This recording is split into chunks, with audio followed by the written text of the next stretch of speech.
Something huge is brewing for the Toronto Blue Jays as we are now just a few days away from the most anticipated trade deadline in recent memory for this Jays team. Some brand new reports have just dropped from notable insiders, including Shi Davidi, surrounding the Jays that has fans fired up. I'm going to write down exactly what that report is and discuss some other interesting updates surrounding players available that changes the outlook of this trade deadline going forward. But before we get into it all, folks, if you're a part of the percentage who aren't subscribed to the channel, this is the place to be for daily Jays content. So make sure to hit that subscribe button. You guys have been an absolute beast with the support, folks. Had a video earlier today on the Jeff Passan report surrounding the Toronto Blue Jays, and there's a lot of news there. So a new report, though, has dropped revealing some big information surrounding what Ross Atkins' plan in particular is. Because in the video earlier, I covered some updates regarding that, but now we have some big updates, and let's dive right into it here, folks. We're going to dive into a couple of different players today, but let's start with a quick update from Ken Rosenthal, and then we'll dive into some other updates surrounding specifically the Toronto Blue Jays. So earlier this morning at 6:45 Eastern, Ken Rosenthal came out and said, here's the conundrum for the Jays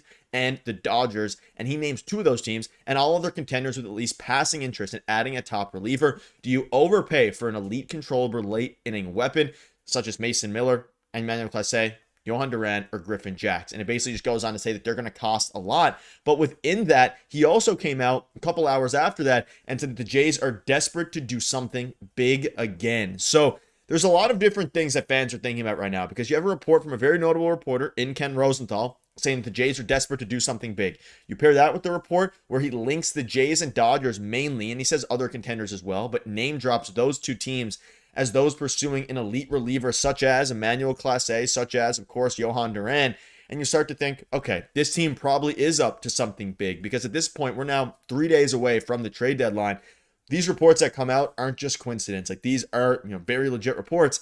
And then a little bit after that, Shi Davidi comes out and says, quote, I think they're definitely trying to do something significant. A lot of market forces are at work right now. Some clubs are still sort of on the fence regarding, if they have pitching available. But this is the big one that has fans pretty, at least on Twitter and, Reddit and things like that, pretty, anticipating a big move. Shi Davidi saying they are definitely trying to do something significant. And Shi Davidi does not say that very lightly at all. He's very, conservative in his reporting. And he was on at the Letters podcast with Ben Nicholson-Smith last week, and he was saying not really, saying that they were going to do something crazy. So this is the first time he's came out and said this. And you can see the biggest tweet in response to that was, this screams Mackenzie Gore or Dylan Cease.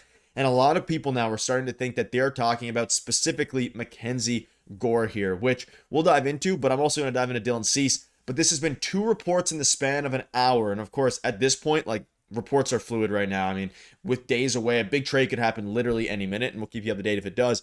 But Shi Davidi saying this is very significant, saying that the Jays are going to do something big. You have Ken Rosenthal saying they're desperate to do something big again. I don't think the Jays are desperate by any means. I think that they are in a very strong position to buy and go all in, right? So I don't know if desperate's the word I would use. And there was some debate about the context surrounding that.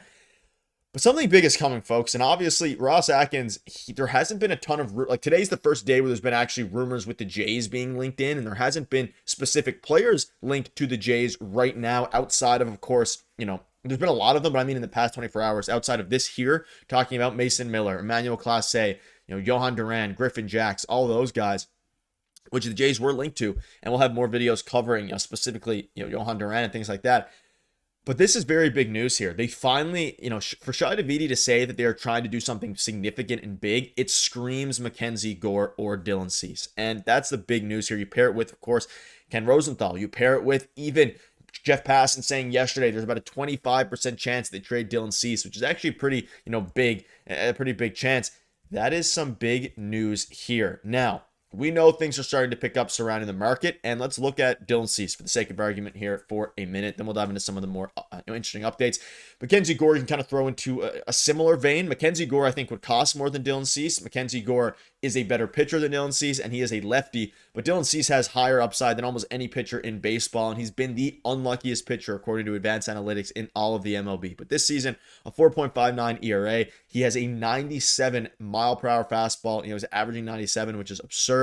He would be a big swing. Now, he is a pending free agent after this year, and that's where the conversations about doing something big start to come in. But they prefer a guy like Mackenzie Gore, who is a lefty, is very good, and has some control left, right? Dylan Cease is a rental. Mackenzie Gore wouldn't be a rental. A couple years left on his contract, I believe. So you're talking about, and I mean, Gore's having a better season.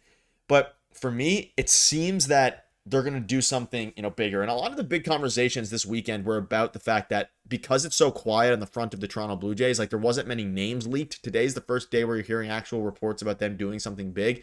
From Jays reporters, at least in Chidavidi. It seems that they are going to, and there's been some speculation and rumblings from fans and reporters that they're planning secretly something very, very big here, and something that at the end of the day is going to be, a big move that gets them a player that actually has control for the next few years. Because this team isn't just trying to compete this year, as bad as last year was. They're trying to compete now in the wide open AL East for years to come. The Yankees are on a downward turn, especially as it pertains to age. I mean, the Red Sox are very good and they'll be good for a while, but like this is the time now where the AL East is not only wide open, but there's a chance for the Jays to get controllable assets. Mackenzie Gore would fit that bill. Ketel Marte would obviously be the dream scenario with an OPS almost 1,000 this year, under control for a while, and a fantastic contract. And there's even, reports about the A's listening on Luis Severino, and I think Severino could be an interesting third option regarding, their starting pitchers. Like they strike out on Dylan Cease, they strike out on, Seth Lugo's not available anymore, we assume, after his extension. So they strike out on guys like that, Lugo, Dylan Cease, Mackenzie Gore, Severino, who I don't love, but if they want to have some, insurance in case Alek Manoah is not what he is, they're reportedly listening on them. But what we do know is right now, according to Ken Rosenthal, things are clicking, but the upcoming trade deadline presents a final opportunity to bolster the team ahead of October. And Atkins discussed the need for a bat earlier this summer, and they're turning over every stone in the relief market. So things are getting very, very hectic, very, very quickly for this team. And ultimately, it's going to come down to what the Jays want to do. Do they want to go out? They want to go all in and acquire a starting pitcher, which would be, again, the only reason you'd want them to go for a starting pitcher is if it's an elite one that puts them over the top in a playoff game, which Mackenzie Gore would, Dylan Cease would. Other than that, there's not many out there. Like you could argue Mitch Keller would, because I don't know if he would get a start over Chris Bassett in a playoff game, probably because of his velocity and things like that. But the Jays have the best record in the major leagues right now, and they need to add to the bullpen. That's the number one thing. But it seems, based on the verbiage that's being used here, they're going bigger, and they want to get an ace-level starting pitcher. They want to get, some of the best relievers in the market. You're going to have to overpay, but I think the future here of this Toronto Blue Jays team is it's going to be decided by this trade deadline as well, beyond just this year, depending on the controllable assets they get. Trey Savage and Arjun Amala, I think, are not only available, I think the Jays are actively shopping them in these deals for these ace caliber players, because you need to give up one of the two for a guy like Dylan Cease, Mackenzie Gore, probably even Emmanuel Clase or Johan Duran, depending on how things shape up. So we're going to keep you up to date every step of the way. The Jays are going all in, and things are getting very, very crazy. And, within all this, the Jays play a game later tonight against the Baltimore Orioles, a very important series. So it's going to be crazy. Let us know down below, or let me know down below, rather, who you want out of the available options: starting, pitching staff, relievers, bats. Eugenio Suarez is still available. We'll keep you up to date every step of the way. Do you guys want to see Emmanuel Clase or Mackenzie Gore on the Jays? Thank you guys for watching. We'll see you later.